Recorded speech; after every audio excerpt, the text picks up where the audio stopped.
We are here with Will and Ian from Syndicate Protocol. So let's start with the simple question. So we're curious about, first of all, congratulations on mainnet, guys. Thank you. For our Korean audience discovering Syndicate for the first time, I think they'd be curious to know what Syndicate is. So can you first introduce yourselves and your project, and also how you guys came to be? I mean, from Stanford and UC Berkeley to building a blockchain infrastructure. Can you walk us through the story? I'm Will. I'm a co-founder of Syndicate alongside Ian. I previously worked on Constitution DAO's bid to raise over $40 million to buy the US Constitution. I also worked on decentralized mesh networks since 2013, which is how I found crypto, Bitcoin in 2013 and Ethereum in 2014. I put $10 into the pre-sale. With $100 I could have bought a house, but hindsight 2020. And then have had some recognition in the space, Forbes 30 under 30 for example, and before that I studied philosophy at Stanford. Hi everyone, my name's Ian. Let's see, this is my 11th year in the crypto industry, so I got into it in 2014. I was at Citigroup and part of its venture division, Citi Ventures, out in Palo Alto, not too far from Stanford. Mm-hmm. And I read the Bitcoin white paper and immediately became hooked. So I eventually became the head of crypto activities and initiatives at Citigroup for 3 years. Led a bunch of work there, ranging from central bank digital currency work to stable coins and tokenization and other things. I then helped start IDEO's crypto team. IDEO is one of the oldest preeminent design firms in the world, and started that unit in 2015 and joined it full-time in 2017. And so it was actually there that I met Will. He was one of our research fellows in the crypto lab in 2018, I think. 2018. Yeah, we had a lot of great sort of people that had come through the lab over the years as fellows, just like Will. Jing, who started Optimism, the team that started Open Zeppelin, which was really, really long. Tons and tons of teams and founders had flowed through. So anyway, I met Will in 2018. We kind of hit it off initially as friends, so we were just kind of hanging out. And then 3 years later, we decided to start Syndicate, which was, right during COVID, he and I reconnected.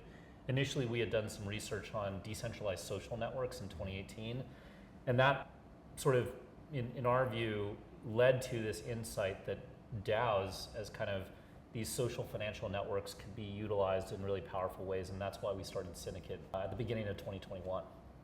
I mean, interesting stories. You guys been in the space for quite some time, and you've been building a lot of things.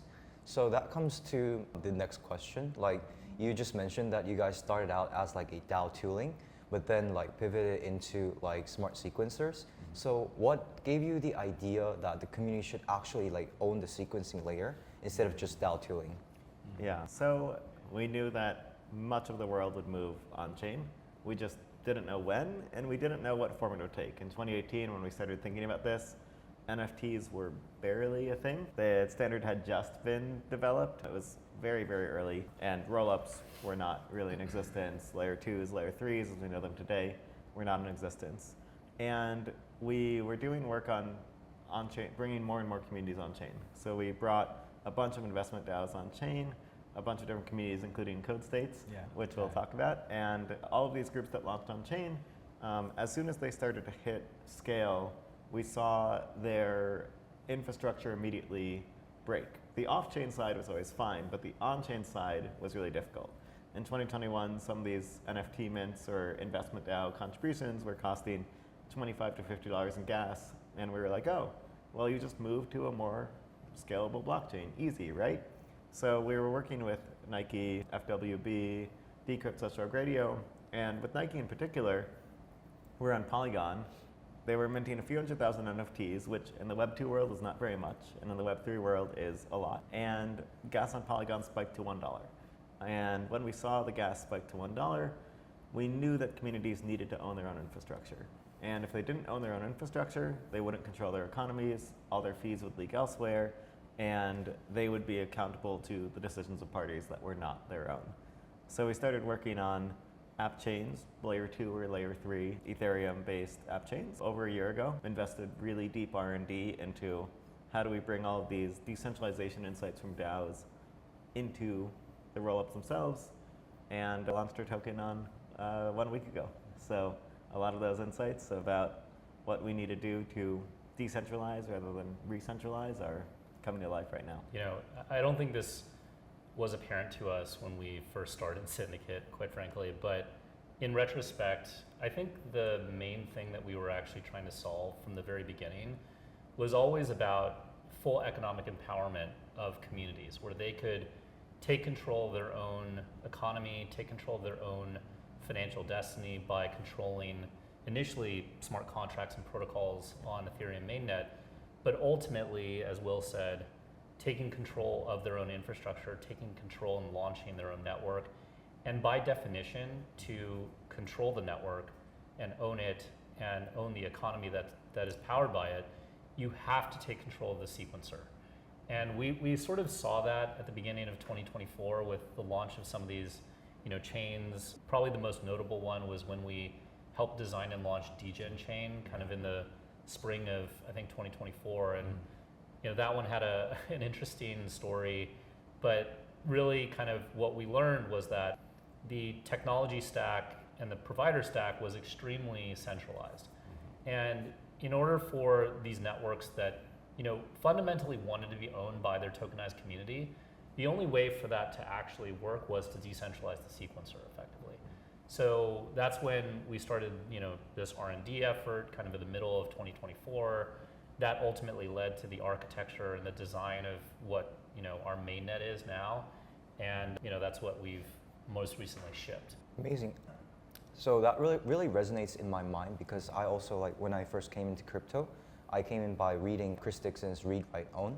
And your philosophy is really rooted down into owning infrastructure. And I think that's maybe one of the reasons A16Z also invested in you guys. So you made a design choice of airdropping to communities instead of what normal projects do, is airdropping to individuals. So what was the reasoning behind airdropping to the community instead of individuals? We had done open launches in the past where it goes straight to communities. And I did that with Adventure Gold for the loot ecosystem, which was an airdrop to every loot holder. Loot was NFTs, where they were kind of this foundation of this fantasy world, where you had a bunch of items for different characters and games that other people could build on top of. I built a currency for that. Every loot holder got some tokens. And then Constitution DAO, of course, anyone could participate in. They could put any money in, and that money went towards the bid at Sotheby's on the US Constitution. And we wanted to make sure that our tokens got into the hands of aligned communities. So one side was, we looked at it from a mechanics standpoint, and we said, what is the most aligned community in terms of the mechanics of our network?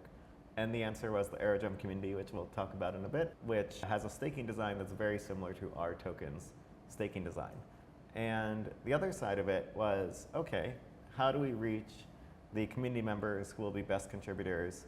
We came up with a big list of projects that we knew were very aligned with us. So very similar in terms of their ideals, very similar in terms of their goals, user bases that we want to reach. But we didn't want to tell them how they should distribute the tokens. We wanted to leave it up to them. So, for example, Banker, which is a trading bot, it's primarily on Farcaster, but also on X, and does a lot of activity on Base. They said that they have a Banker Club membership, and they said that the top 500 Banker Club members will receive tokens. One group we work with that's an infrastructure provider, Indexing Co., that provides data infrastructure. They said that they're going to use the tokens to stake towards the app chains that are their customers. So they're choosing to align with the chains directly. Another one, Clicker, which is a way to find on-chain opportunities, on-chain airdrops. They asked their community, they were like, hey, where should we put these tokens to use? What do you recommend? And they got a ton of feedback back. So we could have tried to come up with a list of Banker users and Clicker users and such, but we didn't want to decide for them on their community's behalf. We wanted to give it to them and let them decide what's best for their own communities. Yeah, I think it really aligns with Syndicate's mission, which has always been very community first, right? And leaving it up to, as Will said, leaving it up to communities to choose, right? As opposed to us being super prescriptive about what you should or shouldn't do with it, right?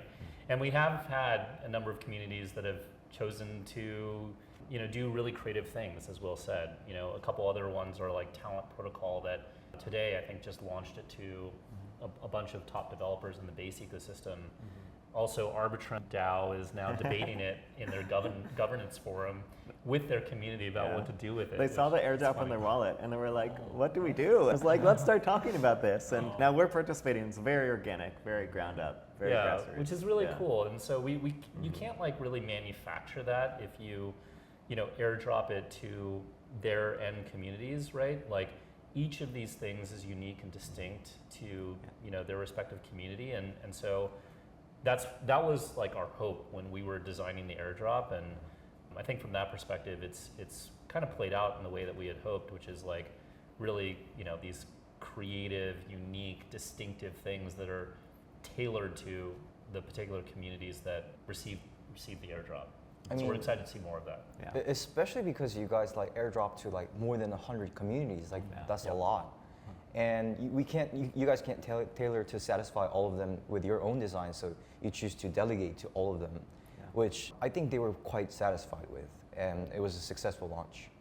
So we've covered like the introduction and like what Syndicate is about and like the launch story and all. So let's like deep dive into the product. So you guys are building a smart sequencer. So can you tell us more about what a smart sequencer is, how it works, and also how it enhances the current like rollups? Yeah, so we should start by talking about what a sequencer is. So a sequencer exists in rollups today, and it essentially decides what transactions get included and in what order. This sounds kind of basic and sounds kind of boring, but if you scratch a little bit, that's actually where all the value is. So if you look at the data, for example, for Base, you would be thinking to yourself, okay, Base must make like a bunch of money off gas fees, right? Base actually, only about 10 to 15% of their revenue comes from gas fees. The other 85 to 90% comes from sequencer-related MEV. MEV, for those who might not be familiar, is variously called minor or maximum extractable value. It's basically like how much money can you make from things like trading activity and such if you're a blockchain or if you're a bot on top of a blockchain. And if you notice, like that's, for example, why Base, so many of their products are focused around DEX swaps. Like all of their recent initiatives around the Base app are focused on DEX swaps. That's where all their revenue is. And it's not gas fees like most people think. So the sequencer is this incredibly valuable component, making tens of millions of dollars per year in various rollups. And we're looking around and we're saying, okay, what are people doing with the sequencer? So first of all, it's completely centralized. So all of that value that lives in the sequencer, that's not on-chain, that's off-chain. And that does not flow to communities necessarily, that flows to the centralized providers. Sometimes they give it back, sometimes they don't, but the communities have no control over where all the value flows, which leads to the second aspect, which is customization. The sequencer, if you can't customize it, then you can't experiment with different revenue designs. There have been some attempts at sequencer customization, they're very, very early. But we basically said, okay, let's solve these two problems by supercharging it. Let's take all of these really valuable transaction flows and let's move them from off-chain to on-chain, which is a key twist because that gets us two properties. It moves it from centralized to decentralized. Instead of one person running a sequencer, anyone can run a sequencer. And then it also encodes fee handling and transaction inclusion, which means if you want to start auctioning off blocks, you can auction those off and have that revenue go to the community. If you want to require people to stake your tokens to sequence, you can stake those tokens and require people to take part in that to benefit the community. If you want to sell the ability to sequence, as some groups have, raising tens of millions of dollars, you can do that and then have those fees flow to the community. So with that one key insight, moving sequencing from off-chain to on-chain, it all becomes community-owned, it all becomes fees that flow into the community, and it all becomes verifiable, programmable, customizable just from that one tweet. Something that I think is also really interesting, as Will said, is like if you reduce it down to what like we've done, we've basically taken sequencers which are off-chain centralized and turned them into smart contracts. Yeah. And as simple as that is, we've actually seen that before, like in a number of ways, but maybe one of the biggest, most recently in the last 5 years, was smart wallets, right? Wallets being kind of these sort of dumb, rudimentary things, And recently they've been turned into smart contracts, right? That enabling programmability, decentralization, all of these things. And arguably, because of smart wallets, that then unlocked a lot of things like gas abstractions, better user experience, like new applications that could fundamentally be built over the last number of years. And so we think that this primitive that we've built here, turning smart contracts or sequencers into smart contracts, is as sort of disruptive and as breakthrough as like previous kind of things like smart wallets, even smart contracts themselves. And so we think this is going to unlock the whole next wave of innovation, particularly as now you're seeing more and more projects, applications, platforms launching their own purpose-built networks or app chains, right? So we're really excited about what this might mean for the industry overall in terms of growth and innovation. So enhancing autonomy and also like giving actual ownership on the chain level to the community is quite innovative. One thing that I'm very interested in is your staking design. It's very unique, and could you explain about how you guys designed this staking mechanism? Yeah, absolutely. So we said, hey, okay, we move these sequencers into smart contracts. We move them on chain. A bunch of fees are flowing through this system. A bunch of fees are flowing through the system in revenue generated by each app chain, and a bunch of fees are being paid in Syndicate's token, Synd, used to sequence. Kind of like how ETH is used to pay for gas, or TIA is used to pay for data availability, Synd is used to pay for sequencing. And we wanted to align the Synd holders with the chains that are on our network. We said, how do they all share in each other's success? And we came up with a staking design. Justin, our COO, is the brains behind this. He's a mastermind at this stuff. He's amazing. And we came up with a staking design where essentially what you do is every 30 days, you stake saying which app chain you believe will be most successful. That can be an app you believe will be successful because you like the idea. That could be an app chain you believe will be successful because you trust the team. That could be an app chain you believe will be successful because it was really successful in the past month. So different people can have different motivations. And when you say that, at the beginning of the month, you're giving them a portion of your network commissions. So the tokens that are going to you from staking, a portion of that is carved off and goes to the chain that you're deciding to support. They can go use that to help support their network. They could go use that to onboard people. They could go use that to help cover infrastructure providers. There's lots of ways they can use that. And then at the end of the month, you get rewarded based on how much fees they actually generated for the network. So if you said, hey, this network, I think it's going to do really well over the next month. It doesn't have much usage now. And then it have a bunch of usage at the end of the month. That will likely work out really well for you and the network. You bet on them before they were popular, and then you get rewarded for being the one who bet on them. That kind of alignment is really nice. Every month, the chain you stake into, you're now incentivized to help it succeed. And if it succeeds, you share in its success. We're really, really happy with that mechanism design. It has echoes of Aerodrome's mechanism design, which is very successful and one of the most interesting mechanism designs out there, in my opinion, today. So we have a bunch of overlap in those communities and have brought a lot of people into the fold. I think something that is so exciting about this is we think that this is what true community-aligned infrastructure looks like, right? It's not just the technological model, which does empower these networks and these communities to own the infrastructure, but it's also our token and our economic model itself, or Syndicate. So as Will was saying, right, it's kind of buried a bit in, well, not buried, but you have to read our white paper to, I think, really understand this. But as people have started to see it, it's really, really cool because it now unlocks actually new business models kind of around it. So some of the things that we've been seeing recently is like some of these networks that are building on us, they're coming to us saying, oh my gosh, I can now sort of get Syndicate stakers to align with my network and actually help it grow. So we have one network as an example, which is launching soon, where what they want to do is attract more Syndicate stakers towards their network, and then as they accrue more emissions, utilize those emissions to advance their goals around, in their case, Actually, I don't know if I should say it. You what can they're say gonna it very broadly. Very broadly, yeah. I mean, advancing research, I guess, in areas that don't receive enough funding for research. And so that's really cool because now they can work with this new business model to help further their goals and help further their mission.